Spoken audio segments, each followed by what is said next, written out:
Ang tao ay nabubuhay sa salita ng may kapal na pagkain kanyang bigay. Alleluia,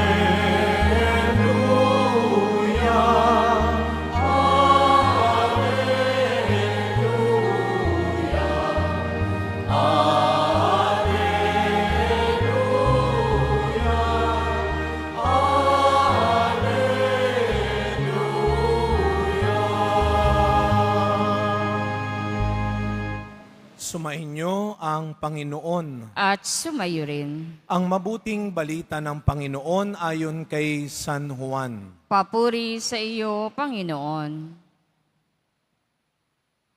Noong panahong iyon, tumawid si Jesus sa ibayo ng lawa ng Galilea na tinatawag ding lawa ng Tiberias. Sinundan siya ng napakaraming tao sapagkat nakita nila ang mga kababalaghang ginawa niya sa pagpapagaling sa mga may sakit. Umahon si Jesus sa burol kasama ang kanyang mga alagad at naupo roon. Malapit na noon ang pista ng Paskwa ng mga Hudyo. Tumanaw si Jesus at nakita niyang dumarating ang napakaraming tao.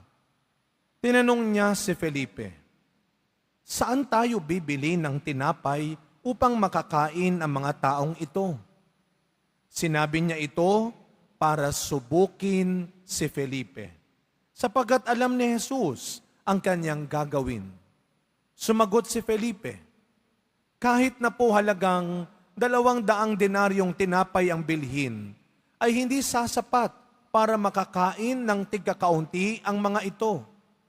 Sinabi ng isa sa kanyang mga alagad, si Andres na kapatid ni Simon Pedro, "Mayroon po ritong isang batang lalaki na may dalang 5 tinapay na cebada at 2 isda. Ngunit gaano na ito sa ganyang karaming tao?" "Paupuin ninyo sila," wika ni Jesus.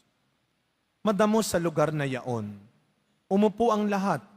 Humigit kumulang sa 5,000 ang mga lalaki. Kinuha ni Jesus ang tinapay at matapos magpasalamat sa Diyos ay ipinamahagi sa mga tao.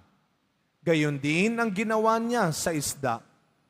Binigyan ang lahat hanggat sa gusto nila. At nang makakain na sila, sinabi niya sa mga alagad, "Tipunin ninyo ang lumabis para hindi masayang." Gayon nga ang ginawa nila at nakapuno sila ng 12 bakol.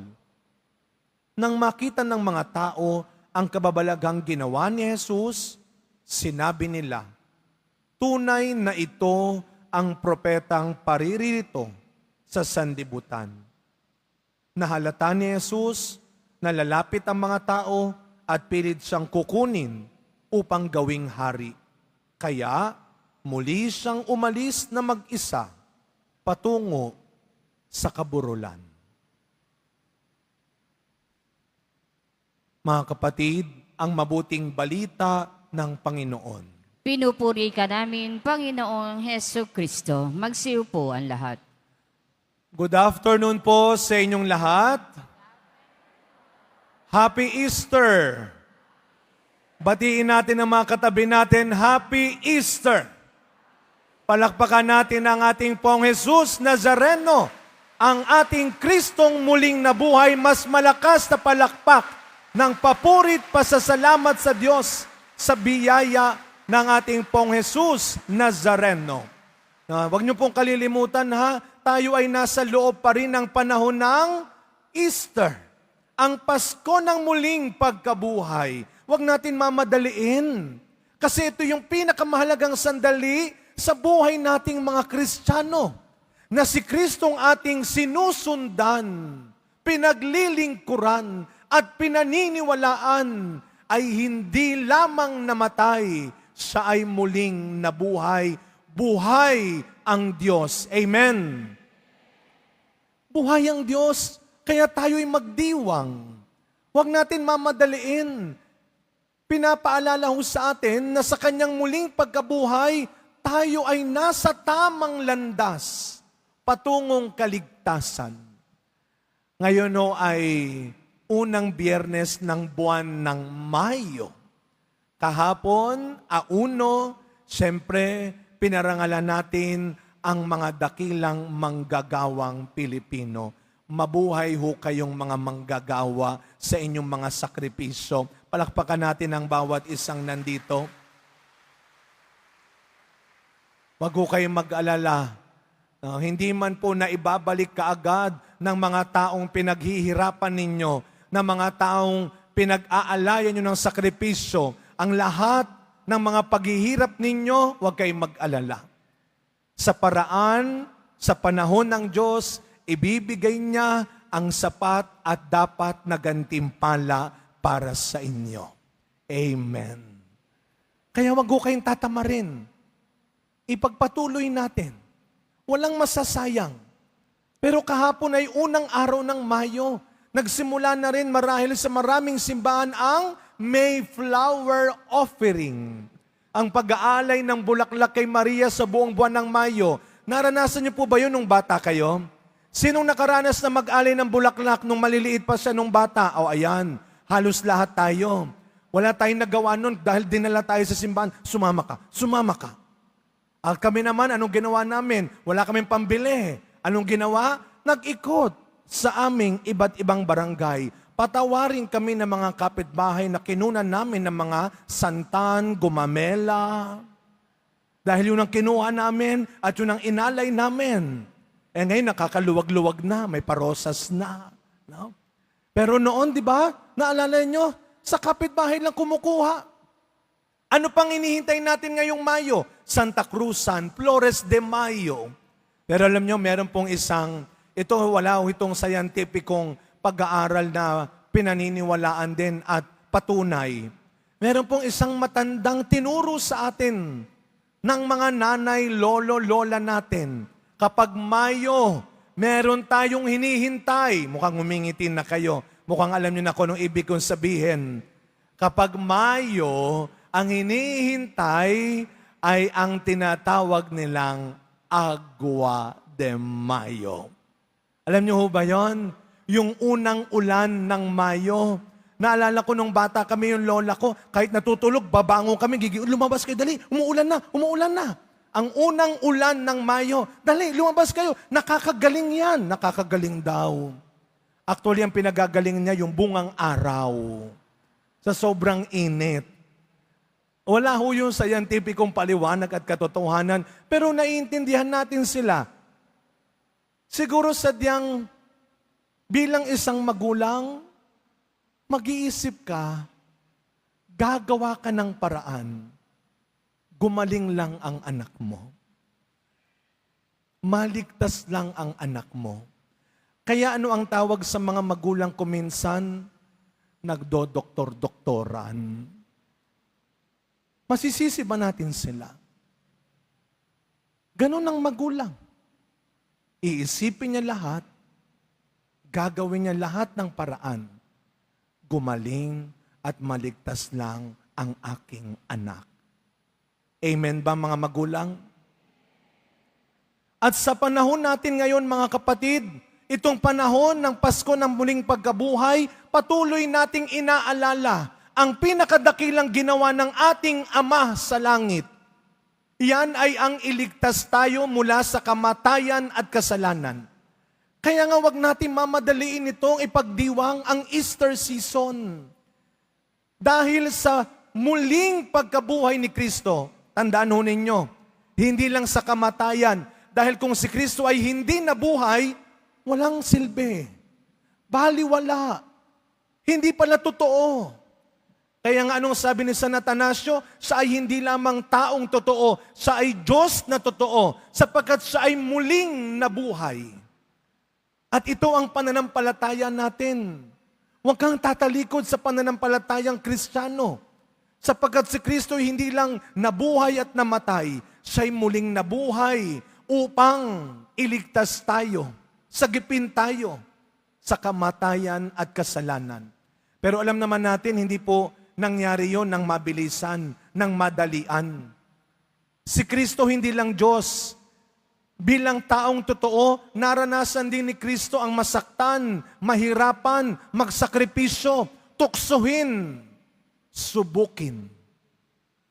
Sinubok ang kanyang kabutihan. Sinubok siya ng mga kalaban. Pero si Kristo, hindi kagad sumuko. Hindi kagad umayaw. Bakit? Sapagkat alam ni Kristo na ang Diyos na pumili sa Kanya at nagsugo sa Kanya ay ang Diyos na magliligtas din sa Kanya. Kaya siguro minsan mga kapatid, magtatanong tayo, Father, bakit kung kailang nagpapakatino na ako, saka naman ako nakakaranas ng problema? Bakit kung kailang inaayos ko na ang buhay ko, saka dumarating ang problema? Bakit kung kailang mas napapalapit na ako sa Diyos, sumali na ako sa simbahan, sumali na ako sa samahan, bakit parang mas humihirap? Yun ang dahilan. Pag pinili mo si Kristo, pinipili mo rin ang krus ni Kristo. Kaya huwag kang magtataka kung bakit sa kabila ng ginagawa mong sakripisyo, paghihirap, kabutihan, tumutulong ka na, nagbibigay ka na, naglilingkod ka na, pinahihirapan ka pa.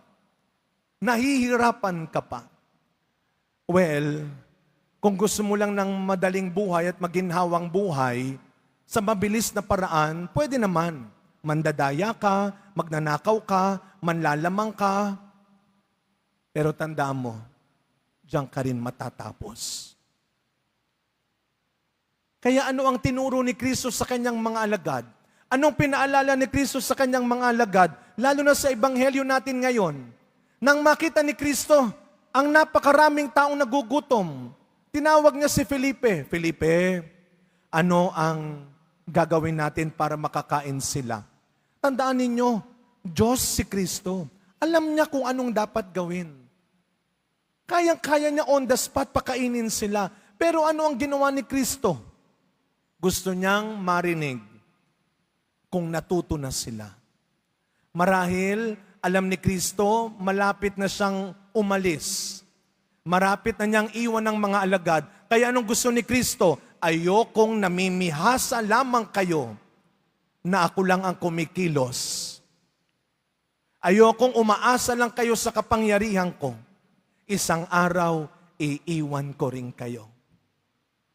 Mga magulang, naiisip nyo ba yan? Ginagawa nyo ba yan? Matakot tayo. Kung aalis tayo at mawawala tayo nang hindi kaya at walang alam ang mga iiwan mo. Kaya nga dalawang bagay ang dapat nating pagnilayan ngayong buwan ng Mayo mula sa muling pagkabuhay ni Kristo.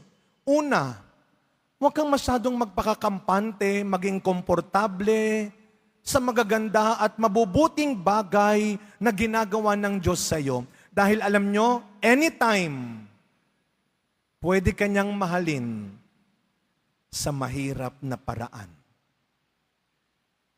Iiyak ka, masasaktan ka, pero matututo ka dahil mahal ka niya.